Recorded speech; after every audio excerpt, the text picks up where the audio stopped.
এই অন্তর্বর্তীকালীন সরকারের বৈধতা নিয়ে জনাব মহসিন রশিদ যে সুপ্রিম কোর্টের হাইকোর্ট বিভাগে রিট পিটিশন দায়ের করেছিলেন তার কোনো সারবত্তা থাকলো না।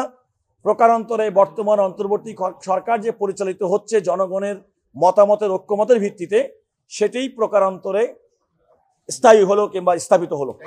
মন্ত্রিসভা পালিয়ে যাওয়ার পরে সংবিধান ঠিকমতো কাজ করছিল না এবং তিনি আরেকটি প্রশ্ন তুলেছিলেন যে রাষ্ট্রপতি সংবিধানের 106 অনুচ্ছেদ মোতাবেক সুপ্রিম কোর্টের আপিল বিভাগে যে উপদেষ্টামূলক মতামত গ্রহণ করেছিলেন যে একটি অন্তর্বর্তীকালীন সরকার গঠন করবেন কিনা, তিনি এটারও বৈধতা উনি চ্যালেঞ্জ করেছিলেন। দ্বিতীয়ত, যেহেতু ওনার বক্তব্য মতে যেহেতু সংবিধান ঠিকমতো কাজ করছিল না, উনি একটা অন্তর্বর্তীকালীন সাংবিধানিক কাঠামো করার জন্য হাইকোর্ট ডিভিশনের সামনে উনি একটি নির্দেশনা চান। হাইকোর্ট ডিভিশন ওনার সেই চাওয়া রিট পিটিশন সামারিলি রিজেক্ট করে দেন, অর্থাৎ শুরুতেই কোনো রকম রুল ইস্যু ছাড়াই ওনার এই বক্তব্যগুলো আদালতের কাছে চাহিত প্রার্থনা এটা নামঞ্জুর করে দেন সরাসরি।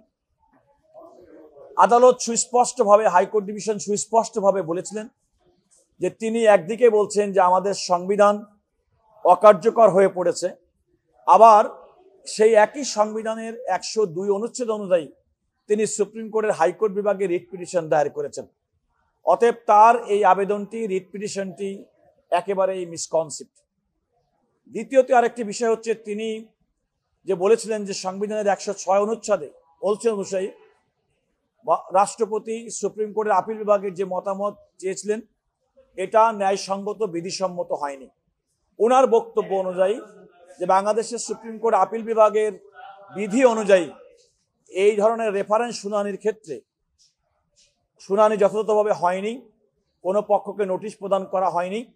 সেই ক্ষেত্রে আমরা এই রায়ের বিরুদ্ধে উনি যখন আবার সুপ্রিম কোর্টের আপিল বিভাগে গেছেন, আপনারা জানেন যে সেই আপিলের শুনানিকালে আমি Mohammad Ruhul Quddus Kajal, senior advocate Bangladesh supreme court, আমি সহ এখানে আরও তিনজন আইনজীবী, একজনের পক্ষে এবং বাকি তিনজন আমরা টোটাল আইনজীবী, যারা আমরা নিজেরাই আদালতকে বলেছি যে সাংবিধানিক প্রশ্নে আমরা আমাদের মতামত দিতে চাই, করবেন এবং কোনটা করবেন কিংবা করবেন না সম্পূর্ণভাবে সেটি রাষ্ট্রপতি এবং সুপ্রিম কোর্টের আপিল বিভাগের মধ্যকার বিষয়।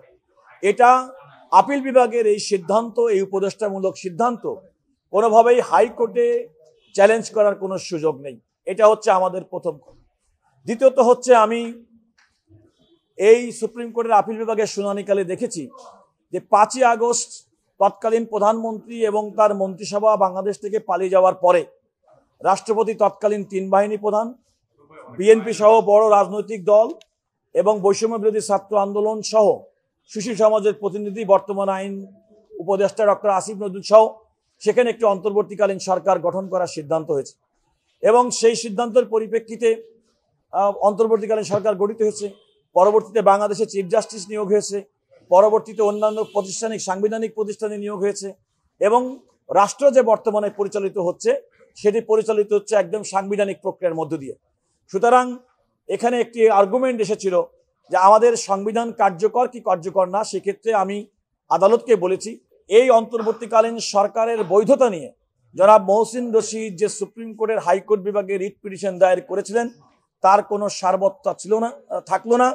প্রকারান্তরে বর্তমান অন্তর্বর্তী সরকার যে পরিচালিত হচ্ছে জনগণের মতামতের ঐক্যমতের ভিত্তিতে সেটাই প্রকারান্তরে স্থায়ী হলো কিংবা স্থাপিত হলো।